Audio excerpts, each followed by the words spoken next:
Hey everyone, welcome. Today we're going to talk about the single hardest working and, let's be honest, probably the most mysterious appliance in your entire home, your HVAC system.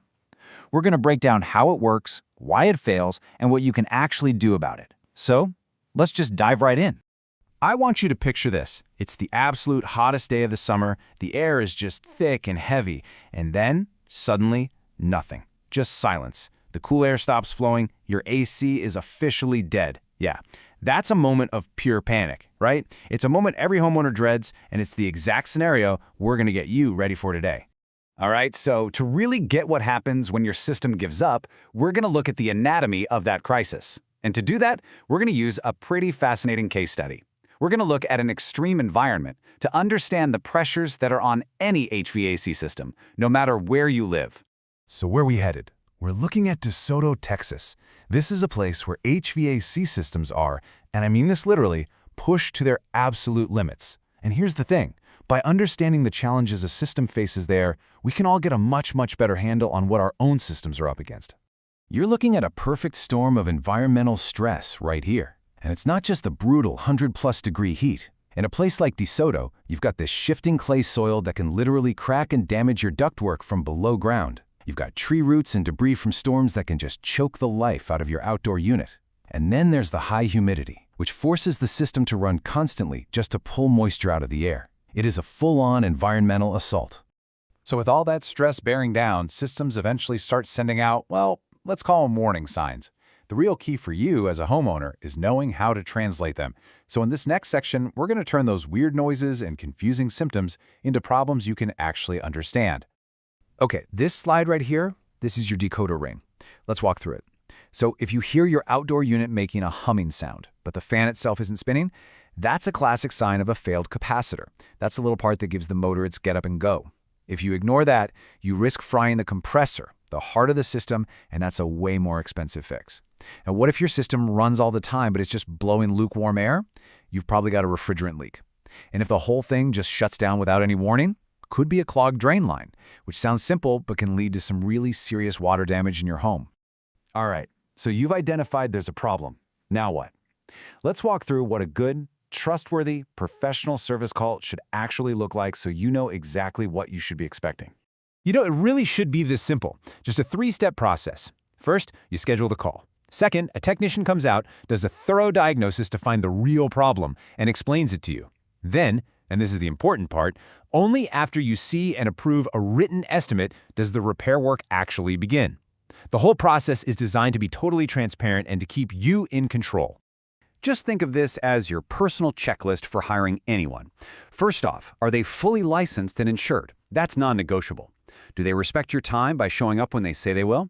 Do they respect your home by, wearing shoe covers and cleaning up after themselves? And most importantly, do they give you a written estimate before they touch anything? And can they explain the problem in plain language you actually understand? These are the absolute basics of a true professional. And now we get to the big one, the question every homeowner eventually faces, and probably the most stressful one. Do you sink more money into repairing an old, limping unit, or is it finally time to replace the whole thing? Let's figure out how to make the right financial choice. Okay, check this out. There's this fantastic little rule of thumb called the $5,000 rule. It's a super simple formula that helps cut through all the emotion and stress of the decision. All you do is multiply the age of your unit in years by how much the repair is going to cost. If that number is more than $5,000, it's a really strong sign that replacing it is probably the smarter long-term investment. So let's run the numbers together, okay? Let's say your air conditioner is 12 years old, and a technician tells you it needs a $500 repair. So you take 12, you multiply it by 500, and you get 6,000. Since that number is over that $5,000 threshold, the rule is telling you, hey, it's probably time to start looking at new systems instead of just patching up this old one again. So this is the real trade-off, isn't it? It's about balancing short-term costs with long-term value. Sure, a repair might be cheaper today, but you're still left with an older, less efficient system that's probably just going to break down again.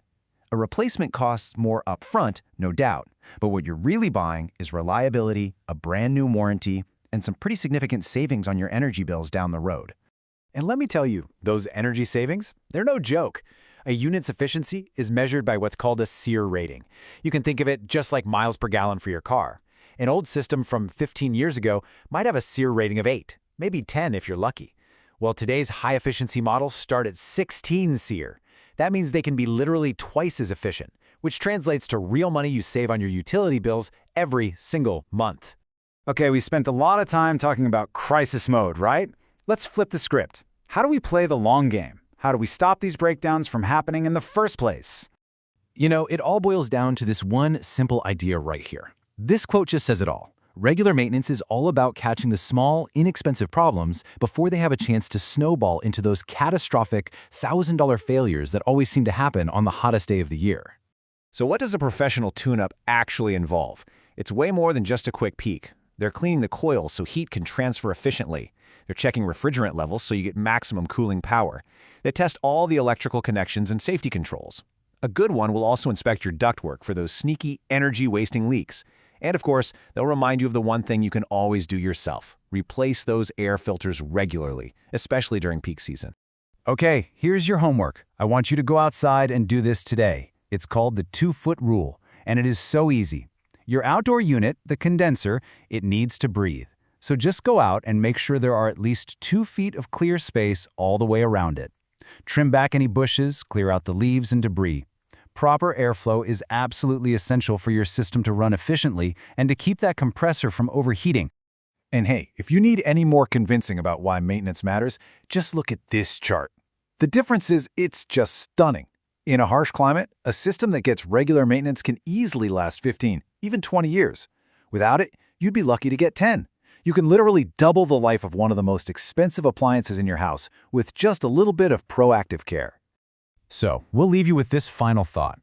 Your home's comfort system is, without a doubt, the hardest working appliance that you own. It never gets a day off. So after everything we've talked about today, the only question left to ask is this: is yours ready for the next season?